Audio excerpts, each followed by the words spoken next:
Good evening, everyone. We will get started in about 1 minute.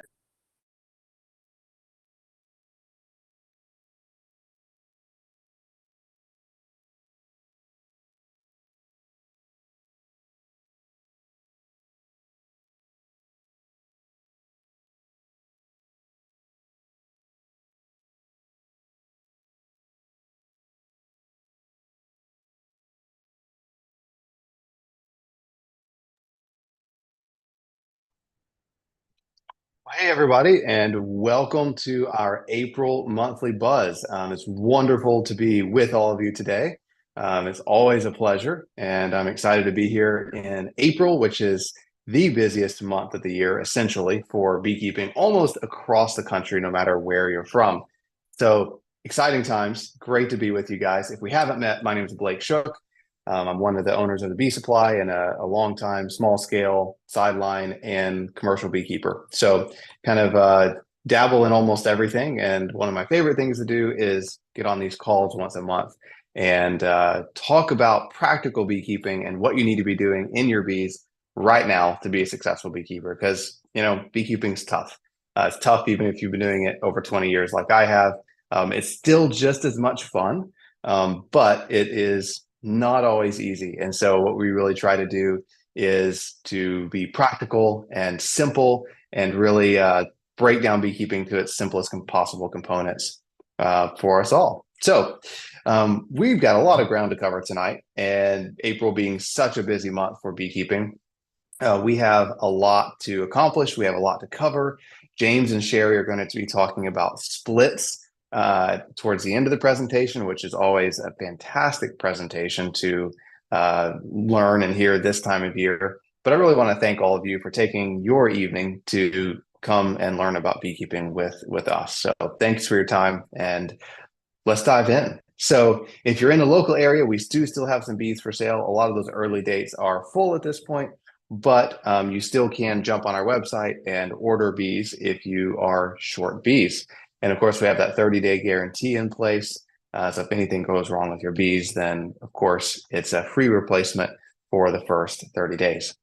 This is really taking off. I'm so excited about it. I talked about it quite a bit last month, but scan that QR code. It'll take you to a video talking about our bee warranty. And we're the only ones that do this. We're the first ones to do it. We might be the last ones to do it. We'll see. But it essentially guarantees if you buy a warranty for your bees, then if you lose your bees, then we will replace them the next season. If you don't use the warranty, then we refund you 50% of the purchase price. So if you're new to beekeeping, you may not realize that it's really, really normal to lose bees. Most of us lose a good percentage of our hives every year. If you've been in beekeeping for a couple of years, then you know that, oh, yeah, this might be helpful because it's not uncommon to lose my bees. So we wanted to find a way to help you stay in beekeeping, even with losses. This is only valid for a couple more months, so we will not, we'll stop taking bee warranty applications after the 1st of June.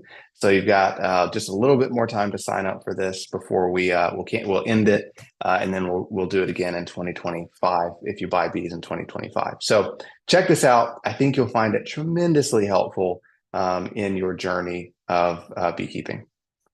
Sherry, tell us what's going on with this gorgeous cover and this 46th edition of the magazine. Can you believe? I love that cover.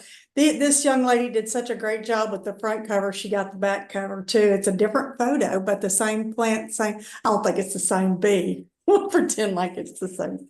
I don't know. Anyway, gorgeous cover. I agree with you. I agree with you.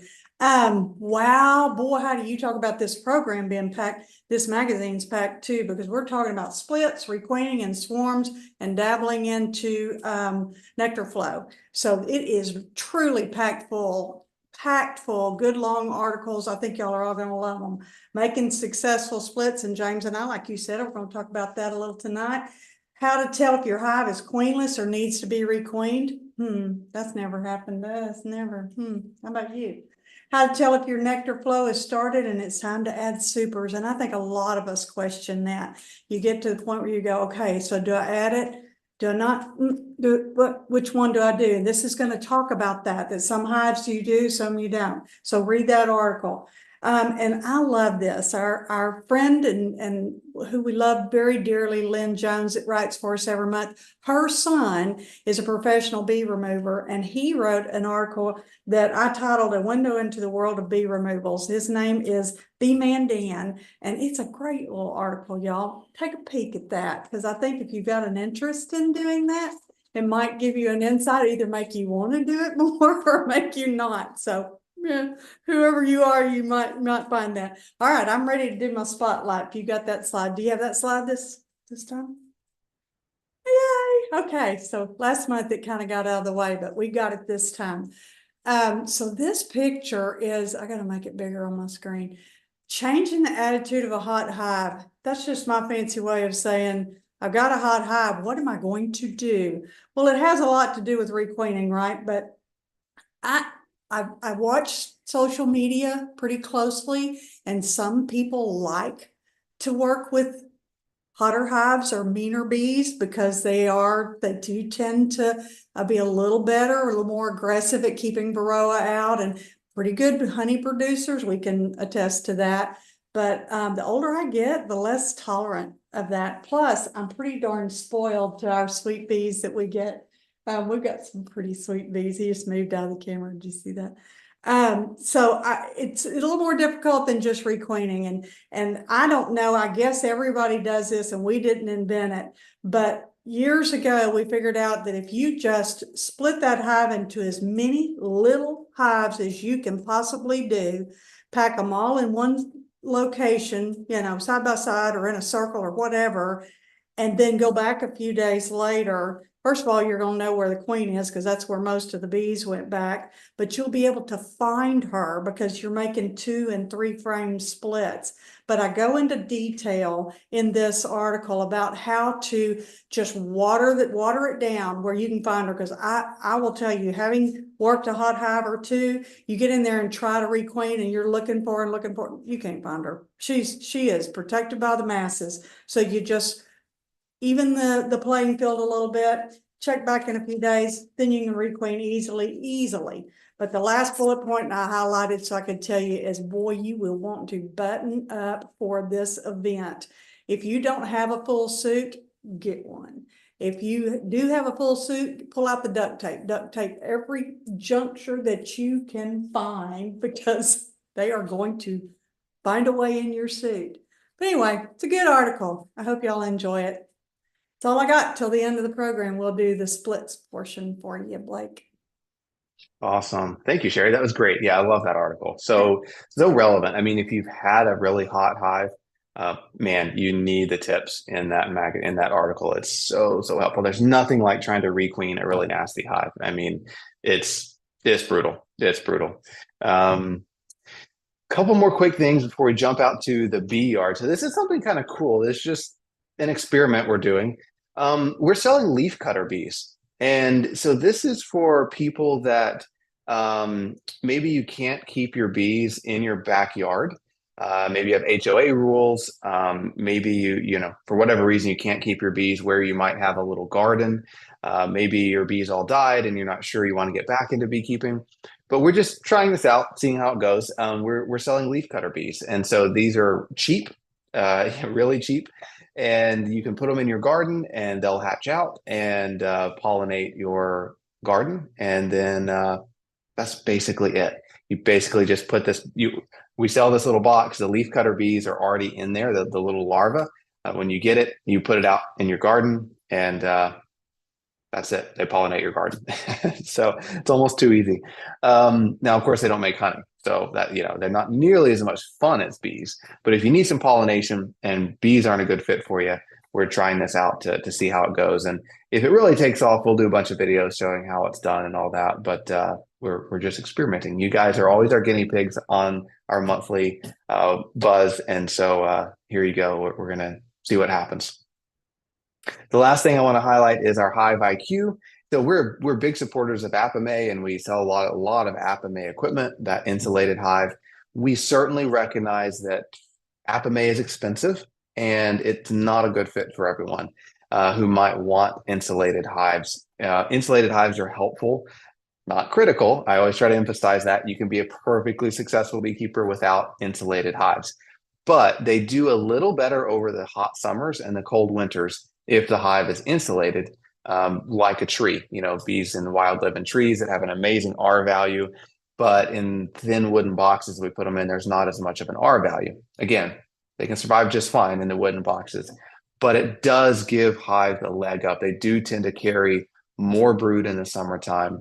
They tend to stay a little bit stronger in insulated hives. And so for those that are like looking at that Apame and you're like, yeah, no, I'm not going to spend, $500 or whatever it is to get started with an Apame hive. The hive IQs are much cheaper, and they still last a really long time. They don't have a lot of the special features that Apame has, but they provide a similar insulation. So check those out if you're interested. We just started carrying those. It's kind of the economy insulated hive. Okay, let's jump out in the bee yard. I made this bee yard segment today a little bit shorter, partly because I was filming it right before I got here to get on this call. And so that's part of the reason it's shorter. But then we just have a lot to cover tonight. So we're not going to spend quite as long in the bee yard. And then the first video you're going to see is one I filmed at a different location looking for eggs. And then we'll jump into our normal bee yard segment. So let's see what the bees are up to. And then we'll jump back into the normal presentation. Hey everybody, so something we're going to look at today is how to find eggs in a hive. It's a really common question for all beekeepers, not just new beekeepers, but it's a common question for any beekeeper. How do you find eggs? Eggs are super hard to find. I mean, eggs are smaller than a grain of rice, and they're buried down in the bottom of this dark little cell in dark honeycomb, and it's just really tough to see them.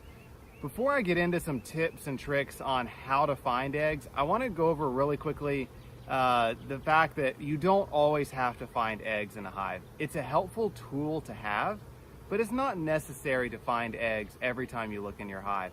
If you have a hive that is healthy, it's growing, you see capped brood, you see larvae, you do not see queen cells all over the place, there's no reason to find eggs. You've got a laying queen 95% of the time. On the other hand, if you've got a hive that you don't see capped brood, you don't see larvae, maybe you see queen cells all over the place, okay, they might be queenless and you need to find eggs. But 9 times out of 10, all you need to do is see capped brood, a good bee population, and do not see queen cells, and you probably do not have to find eggs. Even if you've got a brand new nook or a brand new hive home, you don't have to feel pressure to find the queen and find eggs. All you need to do is see capped brood, you see larvae, you don't see queen cells, and you're probably just fine. So don't stress too much trying to find eggs. Just learn to identify capped brood, learn to identify larvae, and you're probably good to go. But if you do want to find eggs, I'm going to show you some tips and tricks on how to do that. So some tools that are really helpful, and I'll show you how to use them. A flashlight, so bring a flashlight out to the bee yard. I know it's super bright out here, but a flashlight is still super helpful. And then your smartphone. So bring your flashlight and bring your smartphone. And these are 2 really helpful tools to finding eggs. And I'll show you how to do that in just a minute. But you're gonna open up your hive. Now, eggs are usually gonna be mostly on frames that do not have a tremendous amount of capped brood, because there's got to be open cells for the queen to lay in. So we want to find frames that are usually on the outskirts of the brood nest that are not completely full of capped brood, because if they're completely full of capped brood, there's nowhere for that queen to lay. So this frame is a picture perfect example. So we've got a bunch of capped brood around the edge, as you can see around the edge. So there's capped honey up here. We've got a ring of capped brood right here. And then the whole center of this frame is apparently empty. At a glance, you might say, Well, that frame doesn't have any brood on it, when in fact it's completely full of eggs and larvae in those cells that look empty. It's just tough to tell because it's hard to see down in those cells. So if I see a ring of cat brood around the edge of a frame like this, 99% of the time, the inside of all those cells is full of eggs and larvae. So this is actually a complete frame of brood, but you wouldn't know it if you couldn't see down into those cells and see those eggs or those teeny tiny little larvae. So the number one thing when you're trying to find eggs is adjust these frames so the sunlight is shining directly down into those cells. So wherever the sun is, adjust this frame so that you can see the sunlight is shining directly down into those cells, and that's really going to help you see eggs. Once that sunlight is suddenly glinting off the bottom of those cells, it is way easier to see eggs and larvae. If it's not a bright sunny day, that's where your flashlight comes in. So get your flashlight, turn it on, especially if it's a cloudy day, and just shine your flashlight down into those cells so that you can see eggs and larvae. That flashlight is super helpful. Just shine it into those cells. The other thing you can do is get your smartphone and take a bunch of pictures at varying heights above those cells, and then maybe take some videos at varying heights above those cells. And then you can go inside where it's darker and you can zoom up on those pictures with your smartphone, zoom up on them or zoom up on the video and see if you see eggs and larvae. But you can do this on 3 or 4 of the frames in the center area of the brood box, and look for those eggs, look for those larvae, and that'll help tremendously. 9 times out of 10, you're going to see eggs in this center area of the brood box. So that's where you need to focus most of your time and attention, rather than the extreme outside edges or frames that are completely full of cat brood or completely full of honey. But that's it. I mean, use your flashlight, use your smartphone, let the sunlight shine directly in the bottom of those cells. And remember, if you have cat brood, you do not see queen cells all over the place, you're probably fine. Another thing you can do, if you don't see eggs and you don't see larvae and you don't see cat brood, wait a few days and go back and look again. You could have a new queen that is just starting to lay eggs, and it takes 5 days after they hatch from an egg to be capped over. And so you might just need to give them 4 or 5 more days and go back, and then you'll start seeing that cat brood. So those are my best tips on finding eggs and larvae. If all else fails, then take a bunch of pictures and send them to your mentor or send them to us at Texas Bee Supply, and we'd be more than happy to look at those frames and those pictures and say, yep, we do see eggs and larvae, we do see brood, or no, this hive is queenless. So is my hive ready to split? Hey, this is Blake Shook with the Bee Supply, and that's a good question. How do you know if a hive is ready to split or not? It's often dictated by, can you get queens or not? If you can't get queens, you probably don't need to make a split. You should probably just keep adding boxes to prevent swarming until you can get queens. But let's say your queens are a week or 2 away and you're checking your hive, making sure that it's ready to split. What are you looking for? It's pretty simple. I'm looking for an adequate number of bees and a sufficient amount of brood. If they don't have at least 6 frames of brood and at least, 1 to 1.5 boxes full of bees, I'm not going to split it. So when I look at this hive, before I smoke them, this top box has about 7 frames full of bees. So there's 7 frames of bees. I'm looking on the bottom box, there's about 4 frames of bees on the bottom. 7, 8, 9, so that's 11 frames. I'm just going to quickly make sure they've got at least 6 frames of brood, because in general I want to put at least 3 frames of brood per split. So we've got, we've got brood, and I even see the queen on this frame. So queen's on this frame. We've got a good frame of brood. 1, 2, 3. Make sure this one's brood. So I've got 4 frames of brood upstairs. I'm going to quickly check downstairs. Make sure I've got a couple frames down here.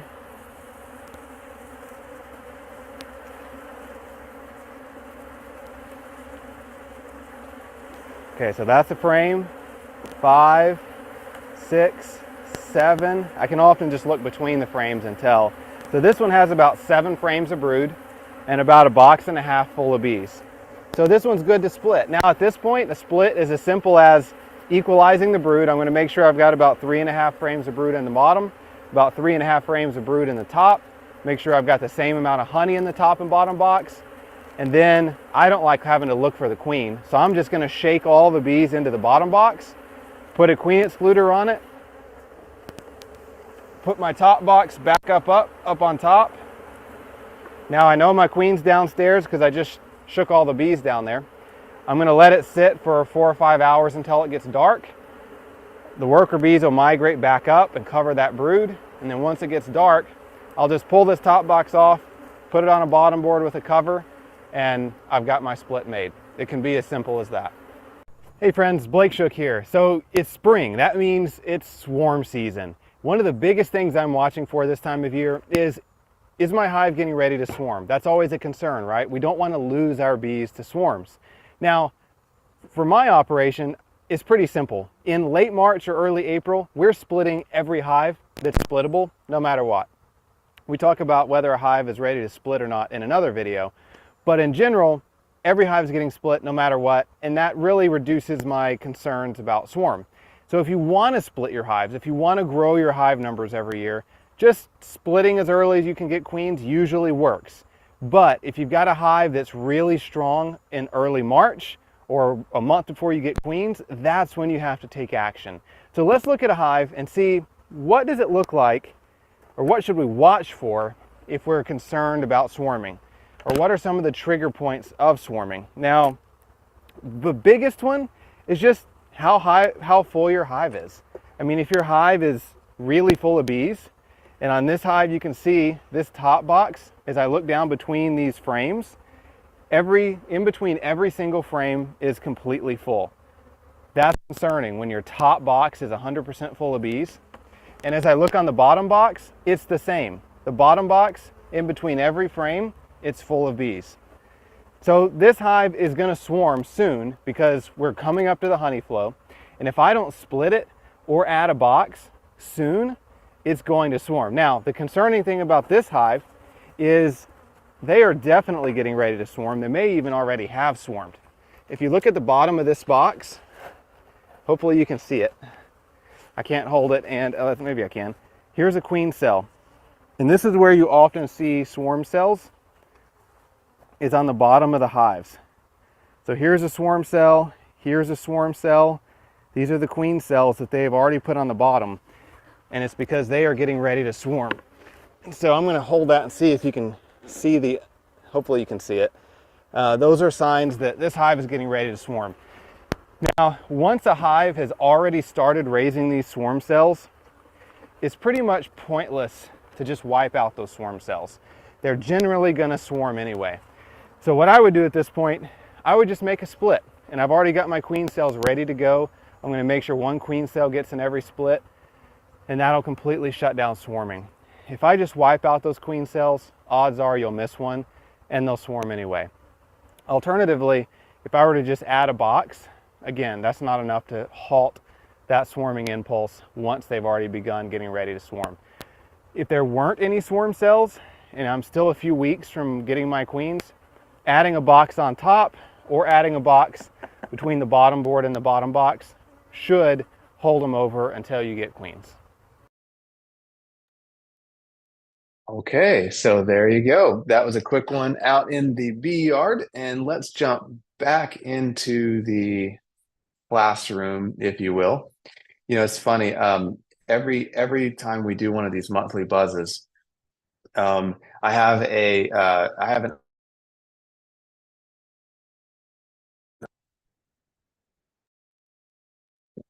iPhone. Oh, hang on, guys. There we go. I have an iPhone, I have an iMac, and then I have an Apple Watch. And every time I say, "Hey, Sherry," in the video, all my devices go off thinking I'm saying Siri. So if the audio ever cuts out, it's because I accidentally said the "Hey, Mrs. Elam," and all my devices go crazy, thinking I'm trying to talk to Siri. All right. So I want to go over really quickly. I know this isn't super practical beekeeping, but it's just too much fun not to share for a moment. And that is, I've shown you guys some pictures of almond pollination in California. I even did some video tours in past monthly buzzes of almond pollination in California. And so we're done with California for the year. All the bees are home. Everybody's bees are sent home. The bloom is over. California's kind of in the bag for the year, which is such a relief. We're all a little worn out and ready to be home. But one thing we did this year that was pretty fun is we actually took a big group out to California. And I talked about it, I think, in our January monthly buzz, but we were doing a promotion where, hey, you could pay and take a trip to California with us and experience the almond pollination. So we did that in early March, and it was such a blast. And for those of you that couldn't make it this year, I'm going to give you some pictures and just a quick rundown of what you would have seen if you had gone. We will probably do it again. We're trying to figure out, how and when and where, but we'll probably do some of these kind of experiential tours to California and then maybe even North Dakota and other regions. But this was the group. This was at our primary location where everyone gathered together, and we kind of looked at some bees that we had there on site. We explained how we receive bees into holding yards and then distribute them out into the almond orchards. We rented a big van, and so this is almost everybody. Some people didn't fit in the van, so we had a couple people driving in cars. But we had a big bee van, and looked like a bunch of folks that are responding to a chemical spill every time we piled out of the car, or a big hazmat team. This was the group standing in an almond orchard. You can see the almonds were in full bloom. We started the day actually in an almond orchard, a more mature almond orchard that had finished blooming. And this is a very common look. It's just beautiful. It looks like a beautiful lawn, and there's hundreds of thousands of acres, over 1 million acres like this, where you can just see these beautiful rows of almond trees and kind of this manicured lawn. They keep it mowed, they keep it trimmed, and just these beautiful almond orchards. This was an almond orchard that was in full bloom. Usually it's easy to find almond orchards in full bloom until, mid-March. But this particular year, the almonds ended early. And so by the time we went out there with this team of folks, this was like the last almond orchard we could find that was in full bloom. It took us a bit of hunting to find it. But you can see there's a lot of petal fall. It looks like just snow on the ground. And that's those petals falling off the trees. But there's still enough on the trees to, kind of see that full, beautiful, beautiful white bloom. We looked at some bees, of course. We can't be a group of beekeepers and not look at bees. So we looked at bees. We tasted almond honey, and everyone in the group agreed that the almond honey was absolutely disgusting. Almond honey is, if you can imagine a bitter honey, almond honey is just very bitter. It's gross. It was, but it was fun, right? It was an interesting experience. And of course, this was just looking at some bees. You can see all the drone brood on top of the hive. If you remember in last month's monthly buzz, we talked about, hey, all that drone brood on those top bars, that's a good thing. That means the hive is really healthy, really strong. It's got excess capacity to raise all these extra drones between the two boxes. And out in California, strong hives, almost every one of them you open looks like this, because that almond pollen is just so nutritious. And good for the bees. And talk about product placement. Look at that. That was not intentional, but there we've got the super smoker and we've got our tactical gloves there. You can see that when I'm doing this kind of work, I am wearing real bee gloves. I'm not just wearing those nitrile gloves like you often see in the videos. The nitrile gloves are helpful for really quick tasks in the bee yard, especially if I'm operating camera equipment, and they prevent most things. But if I'm really working bees, I'm definitely wearing a traditional or one of these new tactical pairs of gloves. This was the last almond orchard we looked at for the evening that the bees were in. You can see this one's about 2/3 the way through with bloom. Most of the petals are on the ground, but the almond pollination is largely done in this orchard. And then we wrapped up the evening in one of our holding yards in the foothills of California. So the Central Valley, of course, is a valley. And if you go to either end, you run into mountains. And so on the far western end, we have a several 100-acre holding yard where we overwinter a lot of bees. So a lot of bees, ours and other people's, sometimes spend the winter in California in this holding yard. And it's really pretty good for the bees. It's away from a lot of the heavy duty agriculture. There's a lot of wildflowers in the foothills, and it's hard to beat the views. You may not think of the Central Valley as gorgeous views, but pretty beautiful in this holding yard. I never mind spending some time in this particular location. It's pretty beautiful. So yeah, that's it. I mean, fun time. Hopefully some of you can join us next year. Right now, our focus has shifted to making splits, building nooks, building singles, creating packages. Our crews are all back home here in Texas, and we're building bees that'll be distributed all over the United States for beekeepers. And so now it's kind of what is the saying? I always butcher it. Out of the frying pan into the whatever. You remember the saying. So our crews are just as busy as ever, and we've got about 2 more months of craziness, splitting, selling nooks, selling bees, and then we can take a bit of a deep breath in the early summer until we start producing a lot of honey in the Midwest up in July and August. So there's just some of our crews making hives and doing splits, and we usually do about it depends on, one crew, one of our crews will do about 1,000 splits or make about 1,000 units a day. And that's kind of a normal day for one large crew. So, oh, and let me just show this really quickly. I show this every year just because it's so cool. These are some queen cells we had hatch out in an incubator.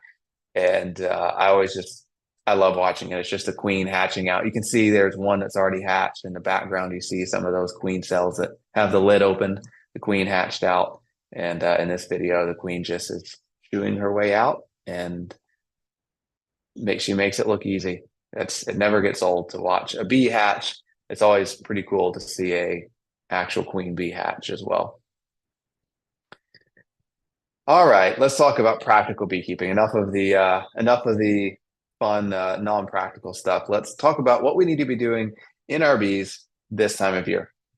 So lots of stuff is blooming everywhere. Things are blooming. If you're in the deep south, things have been blooming forever. And if you're further north, things are just starting to bloom. Wide varieties of flowers, strong pollen flows in a lot of areas. What I'm seeing in most areas is that brood rearing is reaching its peak production in the south and in the west. Hives are exploding in strength. Hives are swarming. You're kind of at that peak strength now. In the northern states, brood rearing is starting to ramp up. So it's certainly not at a peak yet in far northern states, but it's, your brood rearing is kicking in. Your hives are starting to rear brood, and that'll approach a peak within the next month or so, depending on how far north you are. There's a tremendous pollen flow everywhere except the very far northern states. Even there, a lot of areas are starting to see a trickle. I think I saw, where was it? Somewhere's getting a blizzard like in the next couple of days. And I think it was Maine, but I saw it and I was like, oh, I felt so bad. So some areas are still getting blizzards and you're not getting much of a pollen flow. But even in some of those areas, you get a hot, warm, sunny day and you'll start getting a little bit of a pollen trickle. So to back me up on that, kind of here's the leaf out index. So I've shown you guys these maps. They're super cool. You can go to the National Phenology Network, and you can see these maps in real time. Every day they're updated. And this is when you have major leaf out. So you have a major plant leafing out in those regions. And then the darker the red it is, the earlier it is compared to the seasonal norm. The more blue it is, the later it is compared to the seasonal norm. So interestingly, yeah, I mean, you look at the deep south here and it's late, interestingly, so it was late. It's leafed out now. But then, of course, the central U.S. is crazy early, along with a lot of the West Coast. So, and then this is the bloom index. This is a little deceitful because your bees will start gathering pollen a lot sooner than here. If you were just to glance at this, you'd say, oh, a lot of those states, there's no blooms yet. Or no pollen flow. This is really when you're seeing some major blooms. So I would say this is more of, you've got like a heavy duty pollen flow going on and how early or late it is. But even those areas that don't show red or blue right now, often you're still seeing a trickle of pollen, even though you're not seeing major pollen flows. But these are cool little indexes to watch as the spring progresses to see, what's going on in your region. So yeah, I see in the chats, you get somebody saying it's snowing in Wisconsin, somebody saying it's snowing in Reno. I'm so sorry. Spring will come, I promise. But yeah, that's always got to be a little discouraging. I'm in Texas, and so it's like, oh yeah, it's blooming and bees are swarming, and you're like, yeah, it's snowing. Um, but you're just getting a sneak peek on what you need to be doing to your bees a month from now, which is kind of cool. So if you're from a more northern state, a lot of times our tips are going to be, a month ahead or so. But that just gears you up for what you need to be doing in a month. And if you're in the far south, you might be a little late from some of the things we're saying. So take it with a grain of salt, depending on where you're located. Time to start throwing this up. I usually show this once a month. Once we get into spring, it really starts mattering because this can dictate what kind of a honey crop you're going to have. It's not always a direct correlation. Overall, the U.S. isn't bad compared to a lot of years. Obviously, you've got some states in the upper Midwest that are getting a little uncomfortable. And of course, New Mexico got some trouble spots, certainly. Overall, not terrible, and there's still time to change, but this is a map I start watching as the honey flow approaches. Inside April hives, we looked at some April hives in the video. You're going to see in further north, you may only have a couple frames of brood, or down south, you're going to have peak brood production and swarms. Okay, this topic is really relevant. A lot of people are buying bees, making splits. This is the season of increases. So no matter where in the US you are, most people are going to be making splits or buying bees in the month of April or the first half of May. So caring for those hives, caring for those splits, nooks, packages is really, really important. So I've kind of broken it down here. I'm going to talk about splits in just a second, and James and Sherry will be more tonight. But if you are purchasing new hives, nooks, or packages, so if you're buying bees, here's the steps I recommend taking. Well, if you're buying bees from us, then you'll get a link to a free whole hour-long presentation on diving into a lot of detail on how to take care of your new bees. If you don't buy bees from us, you can go on to our advanced classes, and I think it's available on there. For me, step one is always feeding within 24 hours. Now, I usually want to give them an initial, gallon or so of 1-to-1 syrup once I get them home within 24 hours. Let them calm down. 3 to 4 days after you get them home, or after you install your package or nook, you're gonna go do a more thorough inspection. I don't usually do a thorough inspection right when I get them home. My objective is get them home, get the package installed, get the nook installed, get some food on them, and then leave them alone for 3 or 4 days. Then I come back, I check for larvae or eggs. Like I said in the video, spotting those eggs is tough, but at least find larvae to ensure the queen survived the trip, or look for eggs if you had a package to make sure that the queen was accepted. If you don't see eggs or you don't see larvae, but you also don't see queen cells everywhere, give it another 3 or 4 days and then check back. It's not uncommon to miss eggs on the first day, or if you just installed a package, that queen may not have started laying yet. Give it 3 or 4 more days. If you go into the unit hive nook package and there's queen cells all over the place with developing larvae in them, good chance that queen didn't survive the trip. And then continue feeding, and the feeding is the tricky part, right? Depending on the strength of the hive and the weather, a new hive can drink anywhere from 1 cup to 1 gallon of syrup per day. And it's going to vary a lot. And a hive will often drink as much as they need. But you don't want to overfeed.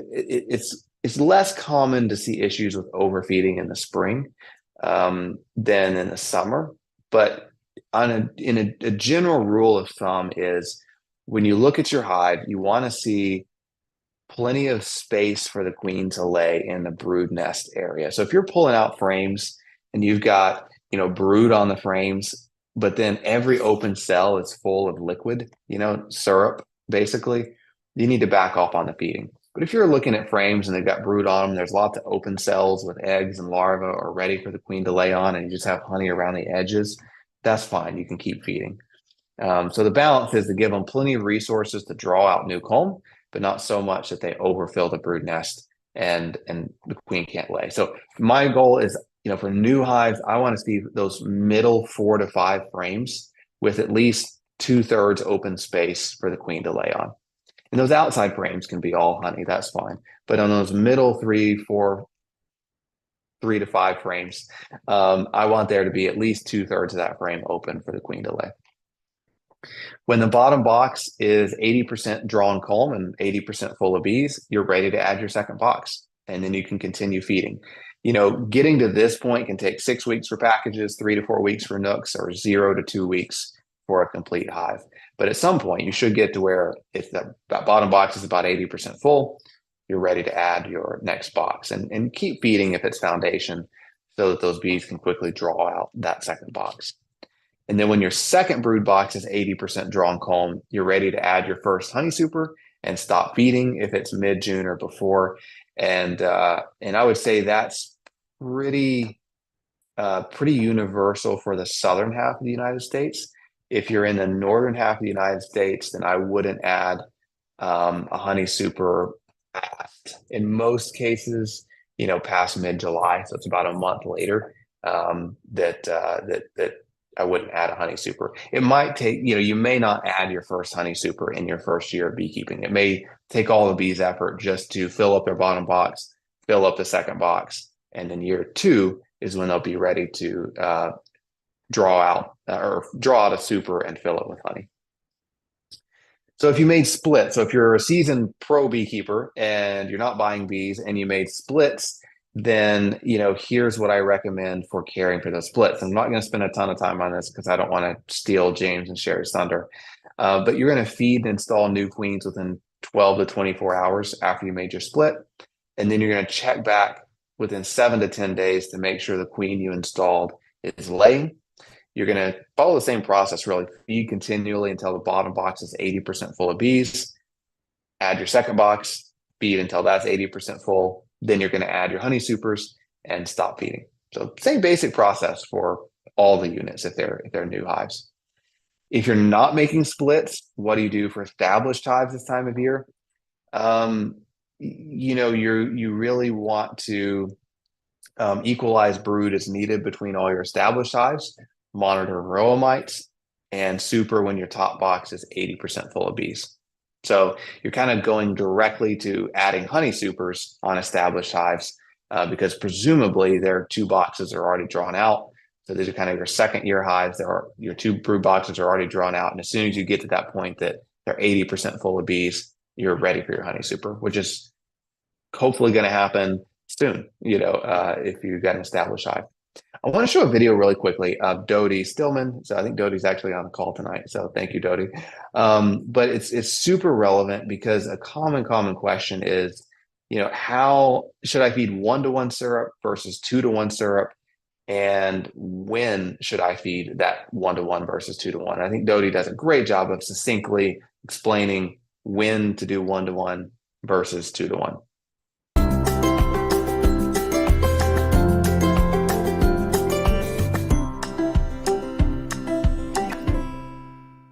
So what to feed your bees? So the 2 things that you can feed your bees are sugar syrup and pollen patties, but we're going to talk about sugar syrup right now. They need the carbohydrates. You feed your sugar syrup either 1-to-1 or 2-to-1. You have 2 different options, and they're both for 2 different things, 2 different times of the years. In the spring, for building up your colonies, you're trying to emulate what the bees are finding out there in nature, which will be the nectar. So you want it to be very thin, so it's 1-to-1. So anytime you're in the summer months when stuff is blooming, you're trying to emulate them bringing in more nectar. So 1-to-1 all summer long. And then, after you pull your honey in July, you start thinking about building up your bees for the winter. Not necessarily changing to 2-to-1 in July, but you start thinking about it. Because there's probably going to be another nectar flow in the fall, when the fall flowers start to bloom. But when those fall flowers start to pass away, then it's time to start really feeding them the 2-to-1 to build them up for winter. And 2-to-1, you're actually emulating honey. So you want it to be thicker. So 2 parts sugar to 1 part water. And that's what you feed them until it's too cold to feed them anymore. Till it'll be too cold for them to break cluster and drink cold sugar syrup, right? So that's when you want them to have it already stored in their cells so that they can eat it as they work their way up the beehive. There you go. Perfect. That's a perfect explanation of when to use each one. Couldn't have said it better. All right, let me jump back to our screen here. Another thing, super helpful thing this time of year is to use Complete Bee, especially if you're trying to get your bees to really grow. Complete Bee Complete is really, really helpful. It's what a lot of us feed in the spring. We mix it with our sugar water, and it really cleans up the any foul broods found in the bees, developing bees. The biggest thing we notice is it can really increase the survival rate of larvae. You know, a lot of pupa and larvae don't survive. We just don't see it because the bees cannibalize them or pull them out. But with Complete, you tend to have a higher survival rate of larvae, and it ends up in a more robust hive. And so mixing some Complete with your syrup, I highly recommend it this time of year. And in the summer, during a dearth, you know, Bee Cleanse is a little bit better. But these are great products, and they're not terribly expensive. In my opinion, well worth the money. Something you can see, and this is something that Complete tends to help with this time of year, is chalk brood. This is what it looks like on the entrance of your hive, or the picture on the right is what you see on the bottom boards of your hive. And this is a result of a fungus infecting your larva, and it kind of turns them into this chalky, hard mass, and the bees pull it out. You know, if you just see it in a couple cells in your hive, it's not a big deal. If you're seeing it all over the bottom board, all over the entrance, all in the frames, it's a pretty severe infection. I would feed the bees 1-to-1 sugar water with some Complete, and many times that does clean it up. It's usually something we just see in the spring months when it's wet and humid, especially in wet, humid springs, we see it more. And oftentimes when it gets hotter and drier, it clears up on its own. Severe cases can kill a hive just because they have such high larval death, and so that it can really affect your hive. In most cases, it's not that severe, but it can be in unusual cases. I've seen, and I say this every time, and it feels crazy, but I've seen bananas clear it up. So if you're on social media much on beekeeping sites about this time of year, you'll start seeing people say, "Oh, I've got chalk brood, and I sliced a banana in half and put it on my top bars and closed up the hive, and it cleared up the chalk brood." And you know, most studies show that it doesn't do that. But my goodness, every time I try it, it seems like it works. So it could be that by the time I go back and look at the hive 2 weeks later, it naturally cleared up on its own. But it certainly doesn't hurt the hive, and the bees certainly eat the bananas. So worth a shot. Another thing you might see this time of year is European foul brood, and this is, you can see in this picture, it's just really discolored larvae. It's maybe twisted larvae that look really dry, yellow, shriveled. You know, they're not that beautiful pearly white larva, and so that's, you know, a symptom of, or a sign of European foul brood. When I see this again, I feed them Complete 1-to-1 sugar water. Often fixes itself once the weather warms up. In severe cases that aren't being fixed, you know, requeening the hive can help. It can be somewhat genetic. The other thing that can help is treating your bees with Apagard, the thymol-based treatment. That thymol seems to help clean up the European foul brood as well. Swarms. So James and Sherry did a great job of talking about swarms last month, so I'm not going to dwell on it too long. You can go watch the March monthly buzz, but it's certainly peak swarm season, and we had a video on it. This little video on the left is a hive pouring out the entrance of a hive that are swarming. Of course, the picture on the right is queen cells all over the place. And, you know, yeah, the video talked about how to spot it and what to do about it, but certainly pay attention to swarming. And then we have a bunch of videos on our YouTube channel. One of them is what to do if your hive does swarm, how to take care of it after a swarm. And so check those out. But we're certainly in the height of swarm season in the southern United States. This was a swarm we caught, showed it last month, but swarms can range in size from a softball to a couple basketballs. And this one was particularly huge. I'm going to jump to, you know what? Dr. Ellis is amazing, but I don't think we have time for Dr. Ellis. So I'm sorry, Mr. Ellis, but you can go to our YouTube channel and you can watch, you can just search for Swarms Dr. Ellis on our channel, and you can watch this video from Dr. Ellis on swarm prevention. It's really good, but I've only got about 10 minutes left before we get to James and Sherry. I want to make sure we have plenty of time because they're going over how to split a hive. Queen cells versus queen cups. This is really important to know this time of year. You know, you might see queen cups in your hive and they look very similar to these pictures. It's not a problem unless there's something in it. And so anytime I see these in my hive, I just take my hive tool and I open them up. And you can see the picture on the right. I've opened up these queen cells or these queen cups. And you can see there's a larva, there's royal jelly, there's larva in it. So it's a queen cup if there's nothing in it. It's a queen cell if something is being raised in it. And so if there's something that's being raised in it, that's when you know something's going on in my hive. It's queenless. They're wanting to swarm. The queen's failing and they're trying to supersede. And so, yeah, anytime I see these, I open them up to see if there's something in it. If there is something in it and your hive is packed full of bees and it has eggs and larvae, your hive's getting ready to swarm. If it's a really unhealthy hive with a spotty brood pattern and things don't look good, but you're still seeing eggs and larvae, they're probably superseding their queen. If you don't see eggs or larvae anywhere, they're probably queenless. So that's kind of the three things you can look for. April Varroa test. April's a perfect month to treat if you have an issue. So if you have more than 2 mites per 100 bees, now's the time to do those tests and do a treatment before you put honey supers on to harvest honey. So now is the time. You know, do the most effective method of testing is alcohol wash, which we have videos on our YouTube channel on how to do an alcohol wash. But a lot of people hate to kill bees, which I totally understand. In that case, a sticky board isn't nearly as accurate, but it'll still give you a good feel for your varroa mite population. Go back and watch last month's webinar, and I talked about how to use the sticky board, and we have a video on our YouTube channel on how to do that. We talked about adding second boxes already, the 80% rule. If your first box is 80% full of bees, add your second box. So tips for drawing out comb. This is a big one. You know, we're always so eager to get our bees to draw out comb, whether it's a brand new hive or we'll put a super foundation on a hive. And often the bees move at a pace slower than we would like. Sometimes we have to be patient with our bees. But here are some things to keep in mind if you're trying to get bees to draw out comb. Number one, it has to be warm.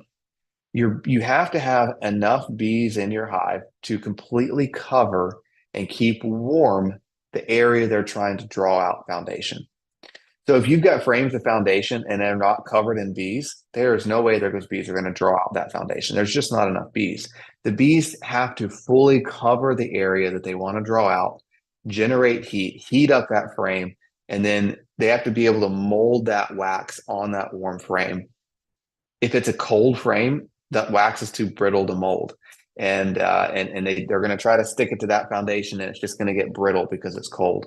So you have to have a lot of bees. So if you're not seeing bees covering those frames of foundation, your population just isn't good enough yet. So that's kind of the prerequisite, a lot of bees. Extra wax on frames is very helpful. So putting a second coat of wax on your frames is helpful. If your frames are old and they've been sitting in your garage for a year, you definitely need to recoat those frames with wax to give it that nice fresh wax smell. A rule of thumb for me is if I've got a frame and I cannot smell the beeswax on it, I want to recoat it with wax. If I can smell beeswax on it, that's probably okay. You don't have, you know, the best way is to melt down some beeswax. We sell beeswax if you need it. to melt down beeswax and then lightly brush it on with a paintbrush onto the frame. If you don't want to go to all that trouble, we also sell just a stick of wax in the shape of a hexagon. And you can just, it's like a big crayon, and you can just scrape that wax directly onto the surface of that foundation. And that works too. It gives it that great smell of wax, and the bees will take it and rework that wax that's scraped on. It's not quite as effective as brushing the fresh wax on, but it's way, way, way easier and still works. So you can look up, I forget what we call it. It's like a wax stick that we sell to just scrape on or rub onto that foundation. Works pretty well. If there's not a lot of natural nectar coming in, if you're feeding your bees, it takes about 5 gallons of syrup for bees to draw out 1 deep box. So that gives you kind of a ratio to watch for. Old or unprotected foundation must be recoated with wax, like I said. Another thing to keep in mind, bees will not draw out comb through a queen excluder. So they won't start drawing out comb. So if you put a queen excluder on your hive and put an entire box of foundation on top of that queen excluder, the bees will typically not go through that queen excluder to start drawing out wax. So you've got to remove the queen excluder, let bees start drawing out the wax, let them get a piece about the size of what you see on the picture there on 3 or 4 frames. Then you can shake the bees out so you make sure the queen wasn't up there, and then put your queen excluder back on, and they'll keep drawing out that foundation.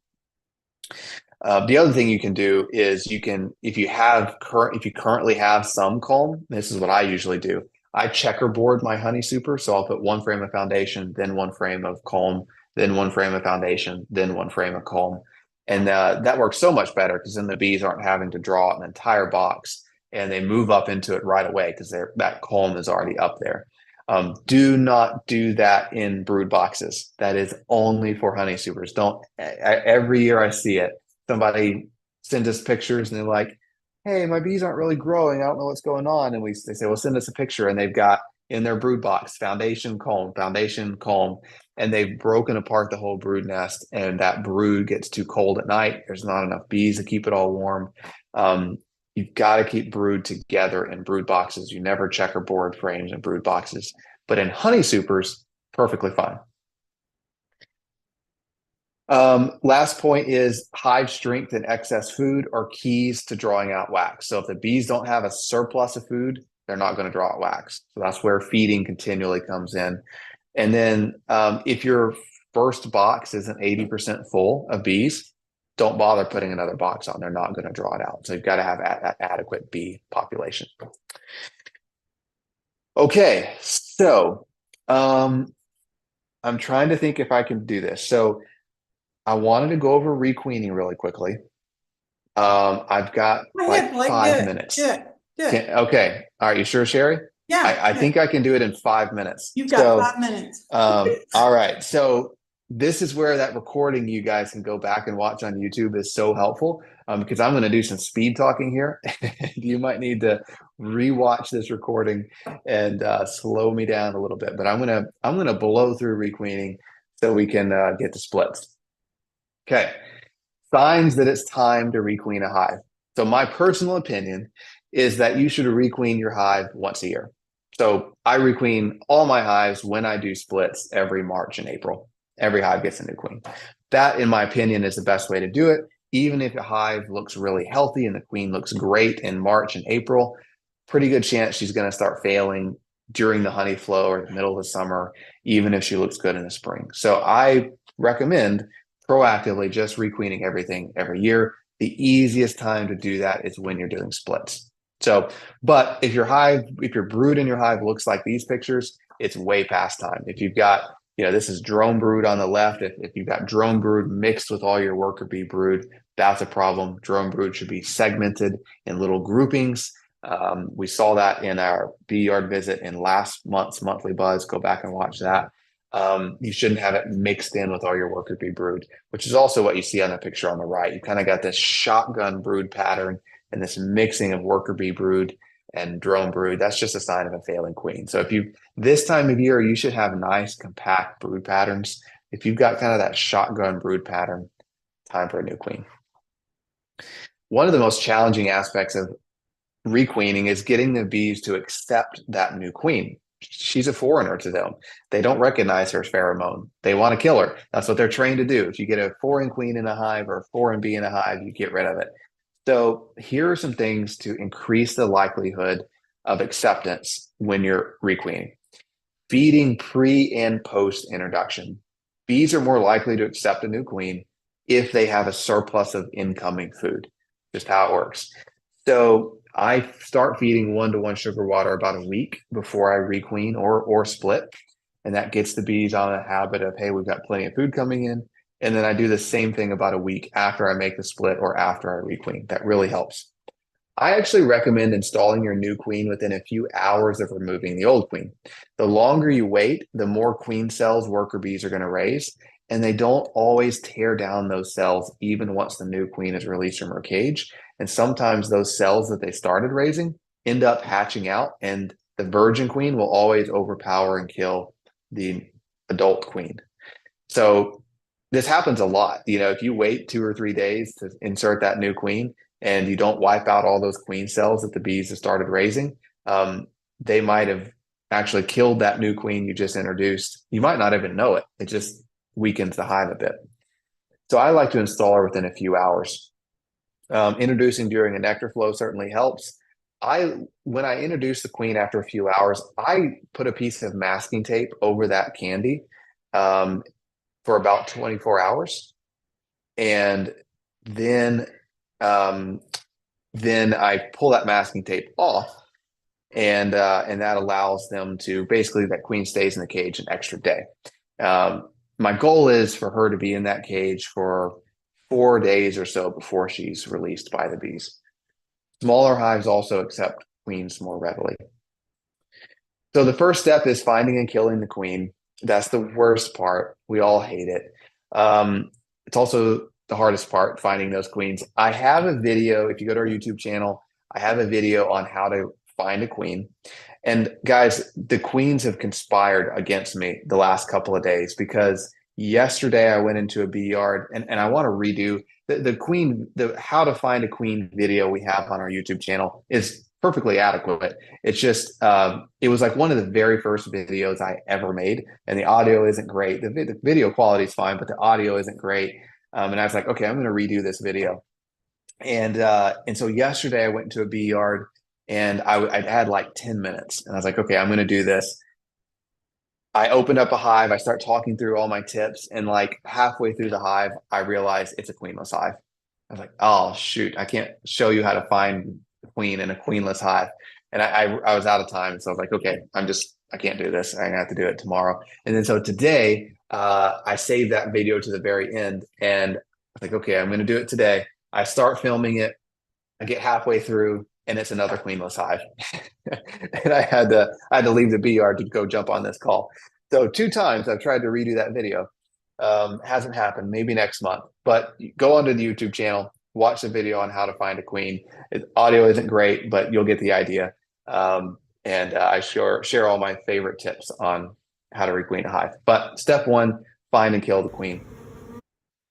Sorry.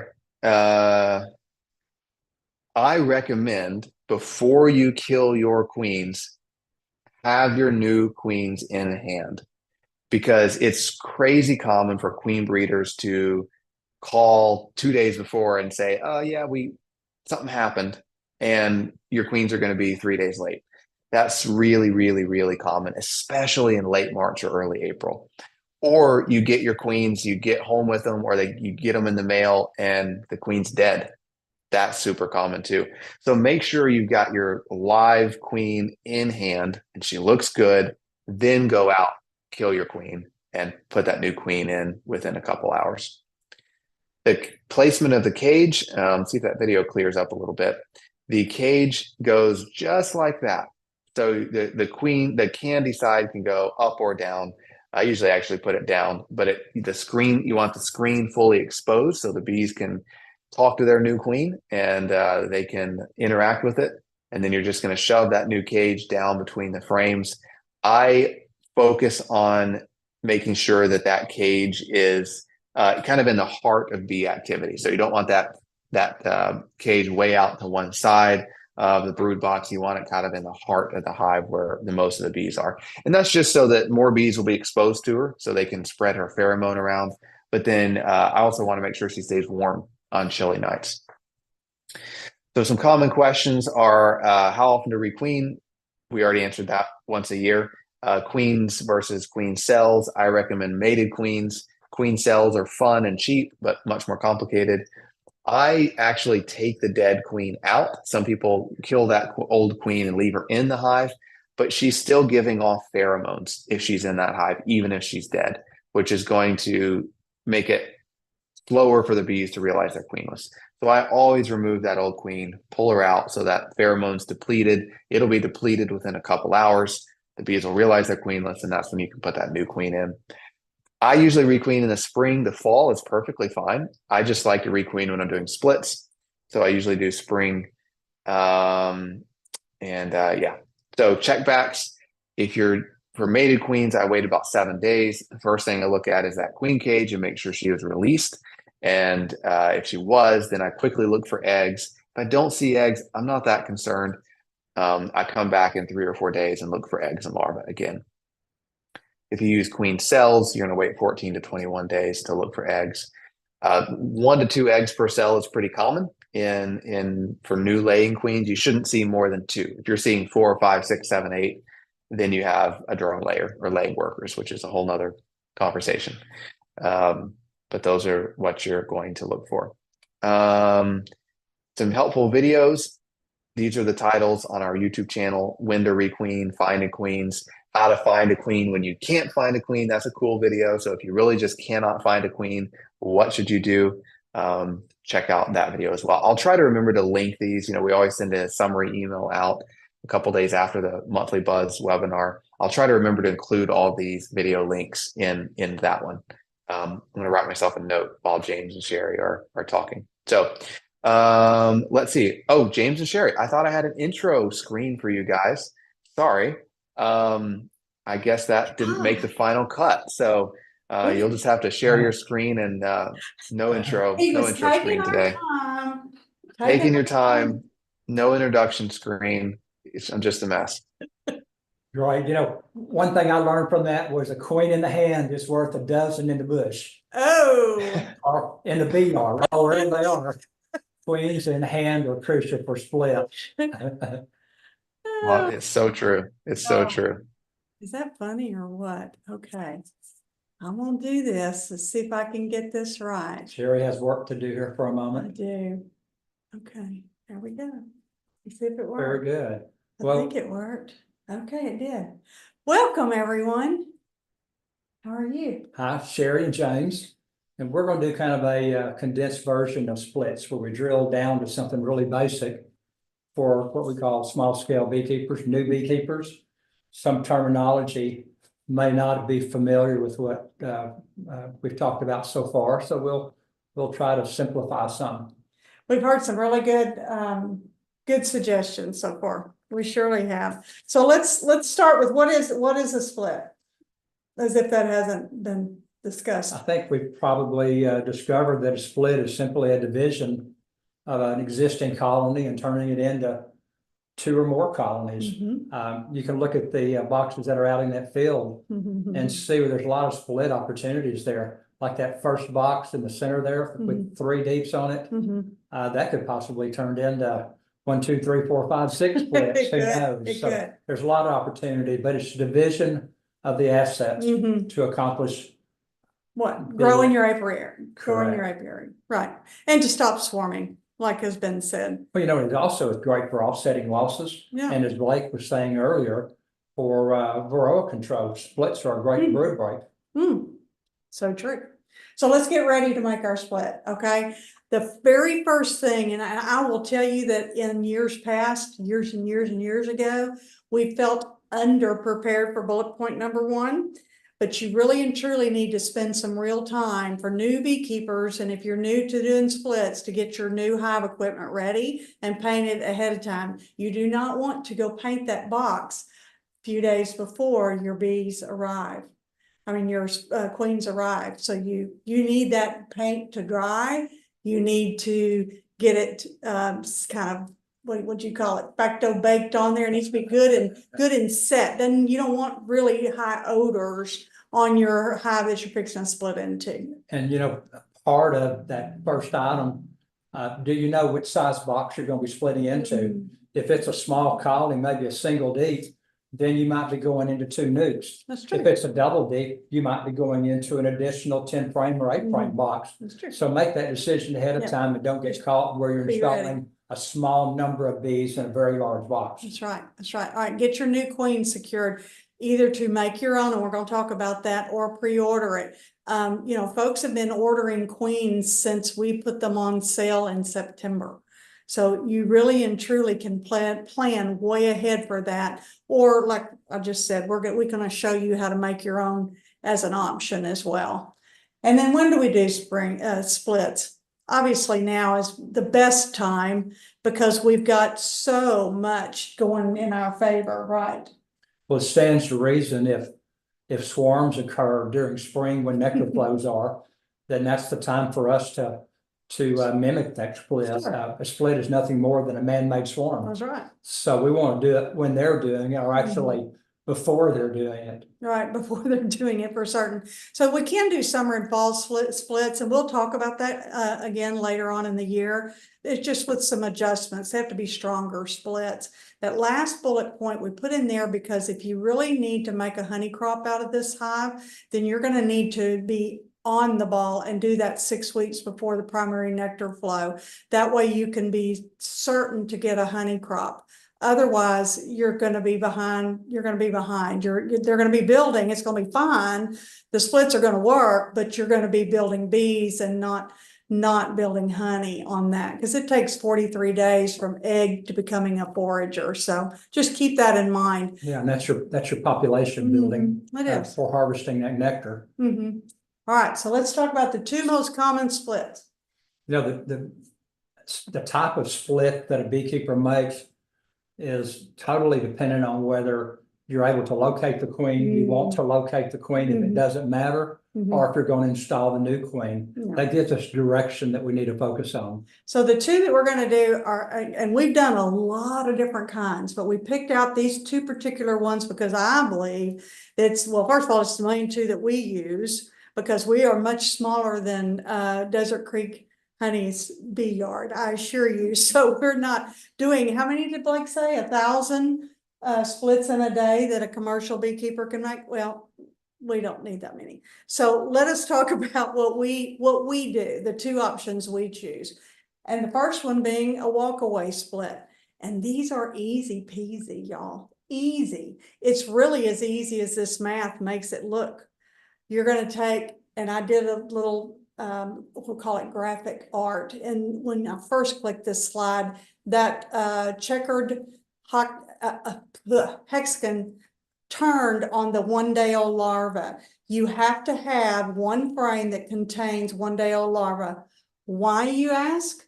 Because that's your new queen. That's your new potential queen in a split. Okay, because we didn't say go find your queen, did we? We started off exactly with 1 + 2 + 2. So that is where you're going to start, is having a frame of 1-day-old larva. Then you're going to add 2 frames of capped and emerging brood, plus 2 frames of pollen and honey and nectar. And that reemphasizes what we discussed earlier in previous videos, in that we're looking for a minimum of 3 to 4 frames of available brood. Right. And they need to be a mixture, because if we're not locating the queen, then that colony has to have the opportunity to make a queen. Right. And queens come from that 1-day-old cell. That's right. And you have to have that in multiples of them, not just, a little small section. You need to be very particular that you're getting a good, nice, good frame of open brood. And that is so important, because the one larva does not a queen make. No. They need the opportunity Multiples. to be, it's kind of like car shopping. We need to kick the tires and see which one we want. We're going to make several.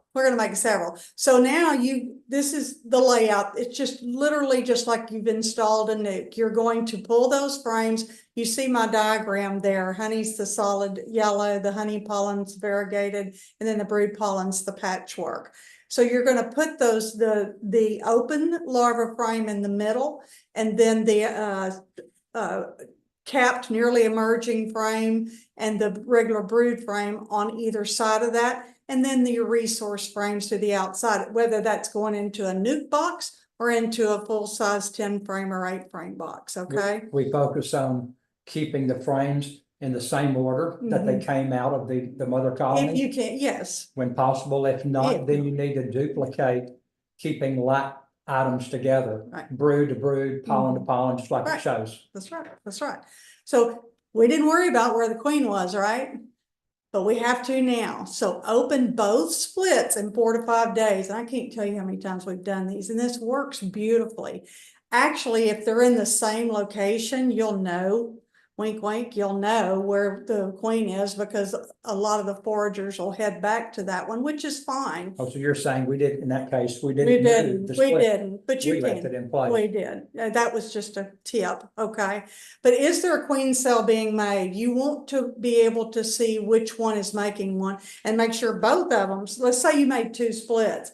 If both of them are making queen cells, what does that tell you? I heard somebody, they said that means you didn't have a queen. That's exactly Or what we that. killed the queen Yeah. while we're making that split. That's what I kind of probably meant. But if yes, if I see those queen cells in that one, because I didn't order me a queen, I'm gonna let them raise this one at least until I can secure a queen, a nice, good, genetically good queen. Then I'm gonna check back 3 to 4 weeks. Why am I gonna wait 3 or 4 weeks? I've got to wait 16 days for it from egg to emergence is 16 days for a queen. Then it's going to take her another 5 to 7 days to get out, get mated, and come back and start laying. And that's going to take time. So you're looking at a month.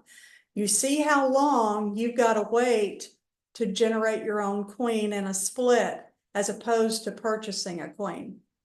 But there's times that you've got to make a split and you don't have a queen. And there are times that split didn't accomplish a queen cell. Like that? There it is. What if there isn't a queen cell?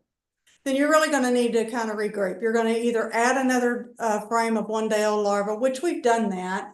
But you can also just, by this point, this is a week later, you should probably have at least made a phone call where you can hedge your bets there, and you can add a purchase queen, which is ideal.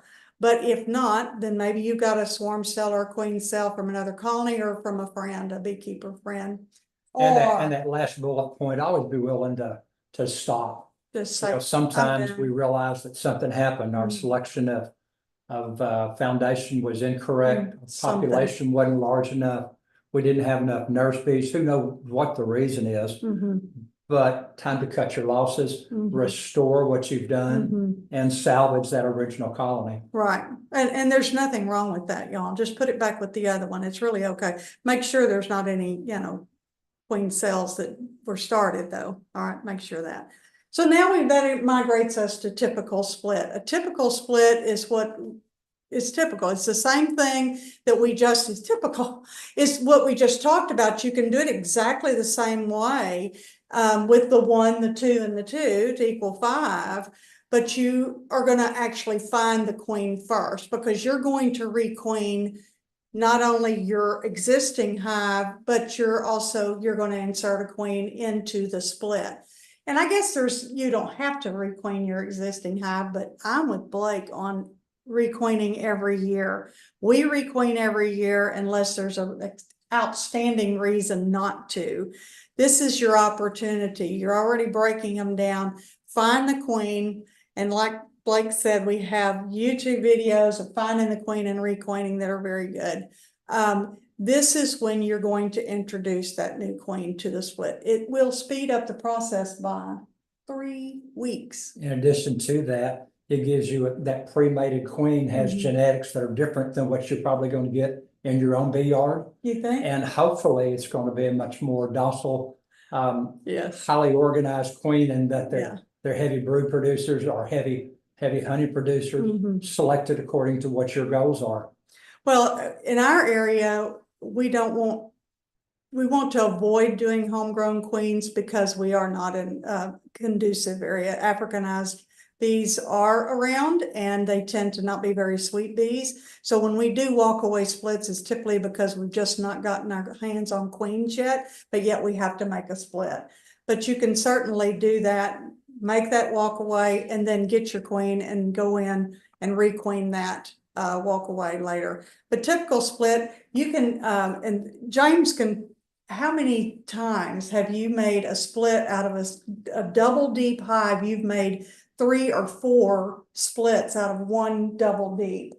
Well, and that's beautiful when you are available, or when the resources are available Yeah. to accomplish that. Sure. But what you have to have more so than just the appropriate resources is lots of nurse bees. Lots of So you need to bees. be willing to provide additional bees from other colonies Mhm. to help assist you in that process. So true, so true.